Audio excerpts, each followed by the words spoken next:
En la segunda mitad del siglo VII a.C., Antes que te formase en el vientre te conocí, y antes que nacieses te santifiqué. Te di por profeta a las naciones. Dios levantó un profeta. Señor Jehová, he aquí no sé hablar porque soy un niño. Para anunciar la destrucción y el cautiverio del reino de Judá. Jeremías, no digas, soy un niño, porque a todo lo que te envíe irás tú, y dirás todo lo que te mande. Jeremías profetizó la tragedia, pero Dios también le transmitió una promesa de restauración. El cautiverio duraría 70 años. Cuando en Babilonia se cumplan los 70 años, yo os visitaré y despertaré sobre vosotros mi buena palabra, para haceros volver a este lugar. La mayoría no creyó, siguieron en su idolatría y maldad, y el tiempo de la destrucción llegó. En el año 605 a.C., el rey Nabucodonosor invade Jerusalén y se lleva cautivos a Daniel y sus amigos. En el 597 llegó la segunda invasión. Ezequiel y 10.000 personas más fueron llevadas a Babilonia. Y en el año 586 la destrucción fue total. El templo, la nación, el pueblo. El Señor llegó a ser como enemigo, destruyó a Israel, destruyó todos sus palacios, derribó sus fortalezas y multiplicó en la hija de Judá la tristeza y el lamento. Casi 70 años después, algunos importantes personajes se dejaron usar por Dios para que la restauración de Israel fuera posible. Y esos personajes nos enseñan grandes lecciones. Así que la pregunta de esta semana es, ¿qué podemos aprender de la historia de la restauración de Israel? En primer lugar, miremos la oración de Daniel. El imperio babilónico había caído y se había levantado un nuevo imperio, el medo-persa. Si bien Daniel había llegado a ser primer ministro de Babilonia antes de su caída, los persas, curiosamente, no lo mataron. Por el contrario, valoraron su integridad y sabiduría y lo ubicaron en un cargo elevado. Aunque Daniel estaba ocupado con los asuntos del país, el profeta no dejó de estudiar la palabra de Dios, especialmente la profecía de Jeremías de que el cautiverio duraría 70 años, tiempo que estaba a punto de cumplirse. Así que Daniel cayó de rodillas ante Dios y oró. Inclina, oh Dios mío, tu oído y oye. Abre tus ojos y mira nuestras desolaciones y la ciudad sobre la cual es invocado tu nombre, porque no elevamos nuestros ruegos ante ti confiados en nuestras justicias, sino en tus muchas misericordias. Oye, Señor, oh Señor, hazlo, no tardes, por amor de ti mismo. Antes de que Daniel terminara de orar, algo impresionante ocurrió. El ángel Gabriel llegó volando rápidamente y habló con el profeta. ¿Habló con el profeta? ¿El ángel Gabriel? Sí. ¡Guau! ¿Cómo reaccionarías si llegara un ángel a hablar contigo? Me pondría muy feliz. Yo también. Creo que me desmayaría. Bueno, lo cierto es que el ángel le aseguró a Daniel que no debía preocuparse, que Dios está pendiente de todo, que el futuro está en sus manos, que la restauración llegaría en el momento exacto y que de Judá vendría el Mesías, el libertador, Cristo Jesús, quien moriría por el pueblo para expiar sus pecados. La oración de Daniel nos deja enseñanzas muy valiosas. Está claro que Dios había hecho una promesa y sabemos que lo que Dios promete lo cumple, pero aún así Daniel oró. A veces nos vemos tentados a pensar, ¿qué caso tiene orar por algo que Dios ya ha prometido? A todas estas, Él lo va a hacer aunque no oremos por ello. Permítanme decirles que ese pensamiento no es correcto. Debemos reclamar esas promesas con la misma pasión que lo hizo Daniel y quitar de nuestras vidas todo aquello que esté dificultando el cumplimiento de las promesas de Dios en nosotros. En segundo lugar, veamos qué lección podemos aprender del primer regreso a Jerusalén.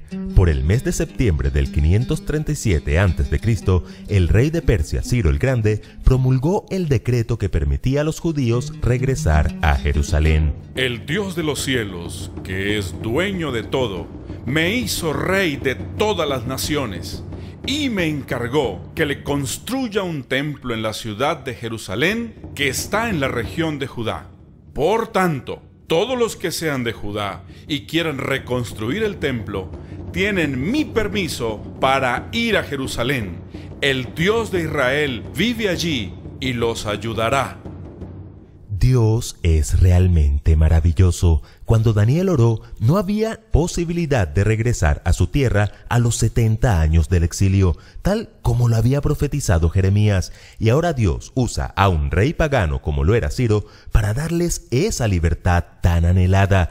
Y no solo les permitió regresar, sino que no los mandó con las manos vacías. Todos los que decidan ir a Jerusalén para trabajar en la reconstrucción recibirán de sus vecinos ayuda en dinero, mercaderías y ganado. También recibirán donaciones para el templo de Dios. El tesoro del reino pagará todos los gastos, y los utensilios de oro y plata del templo de Dios en Jerusalén, que Nabucodonosor trajo a Babilonia, deberán ser devueltos.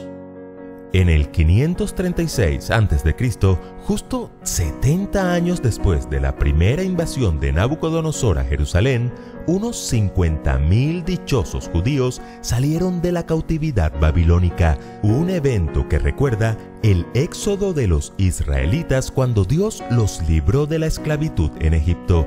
De hecho, este evento bien podríamos llamarlo el segundo éxodo.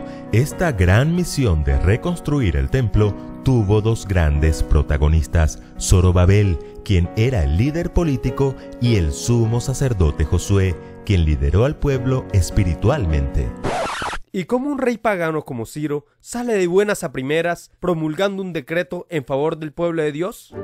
Resulta que el profeta Daniel encontró en el libro de Isaías una profecía acerca de Ciro que fue escrita 100 años antes de que éste naciera, y ni corto ni perezoso fue y se la mostró. Rey Ciro, ¿podría leer esto, por favor? Pero, ¿cómo escribió Isaías de mí si yo ni siquiera había nacido? Aquel que conoce el fin desde el principio sí que sabía cómo impresionar el corazón de Ciro. La tía Elena así lo confirma. Cuando el rey vio las palabras que habían predicho más de 100 años antes de que él naciera, la manera en que Babilonia sería tomada, cuando leyó el mensaje que le dirigía el gobernante del universo, su corazón quedó profundamente conmovido y resolvió cumplir la misión que Dios le había asignado. Y el último evento del que aprenderemos esta semana es del segundo regreso a Jerusalén. Unos 80 años después del primer grupo, hubo un segundo grupo más pequeño que regresó a Jerusalén. Entre un regreso y otro pasaron muchas cosas y varios reyes. ¿Quieren recordarnos los nombres de esos reyes?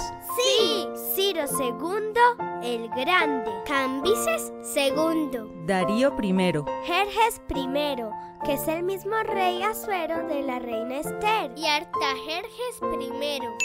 Correcto, saben mucho de historia, y fue justamente en la época de Artajerjes I, más específicamente en el año 457 a.C., que el rey emitió un decreto para la reconstrucción ya no del templo, pues ya estaba construido, sino de toda la nación de Israel. Ese segundo grupo, de unas 5.000 personas contando mujeres y niños, fue liderado por un hombre de Dios llamado Esdras. ¿Y quién era Esdras? Un líder que tenía una hoja de vida bien interesante. Era un escriba, era un sacerdote, era descendiente de Aarón, el hermano de Moisés, es decir, que era levita, y muy posiblemente trabajaba para la corte del rey. La mano de Dios estaba con él, porque Esdras había preparado su corazón para inquirir la ley de Jehová y para cumplirla, y para enseñar en Israel sus estatutos y decretos.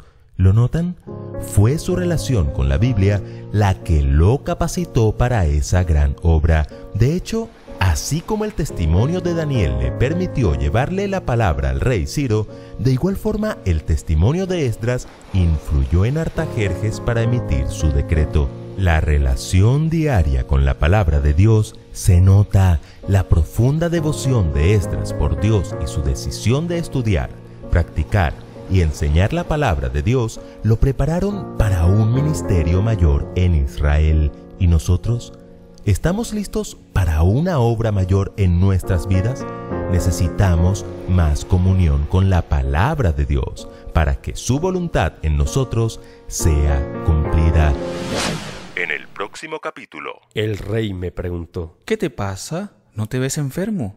¿Y esa cara triste? Sentí mucho miedo en ese momento. Escuela Sabática Like les invita a seguir estudiando juntos esta serie titulada Esdras y Nehemías. Recuerden que juntos podemos crecer más.